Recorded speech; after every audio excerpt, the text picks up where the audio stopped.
ترکیہ کی 100 سالہ تاریخ کا سب سے بڑا زلزلہ۔ ترکی اور شام میں شدید زلزلے کے باعث 187 افراد جاں بحق ہو گئے، جبکہ سینکڑوں زخمی۔ کئی عمارتیں بھی ملبے کا ڈھیر بن گئیں۔ بڑے پیمانے پر امدادی سرگرمیاں جاری ہیں۔ ترکیہ میں شدید زلزلے سے عمارتوں کو شدید نقصان پہنچا۔ زلزلے کے خوف سے لوگ سڑکوں پر نکل آئے۔ امریکی جیولوجیکل سروے کے مطابق زلزلے کی شدت 7.8 ریکارڈ کی گئی ہے۔ ترک میڈیا کے مطابق زلزلے کے شدید ترین جھٹکے 1 منٹ تک محسوس کیے گئے۔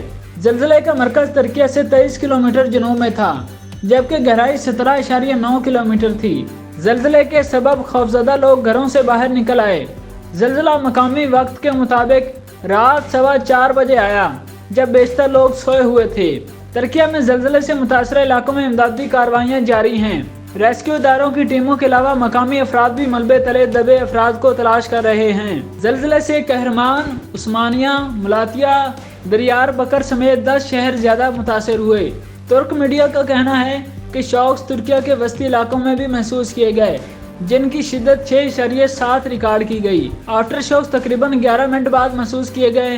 زلزلے کے جھٹکے قبرص، یونان، اردن، لبنان، جارجیا اور آرمینیا میں بھی محسوس کیے گئے۔ ترکیہ میں 1939 میں بھی 7.8 شدت کا زلزلہ آیا تھا، جس میں 30 افراد زندگی کی بازی ہار گئے تھے۔ ترکیہ میں 25 سال کے دوران 7 یا اس سے زیادہ شدت کے 7 زلزلے آئے۔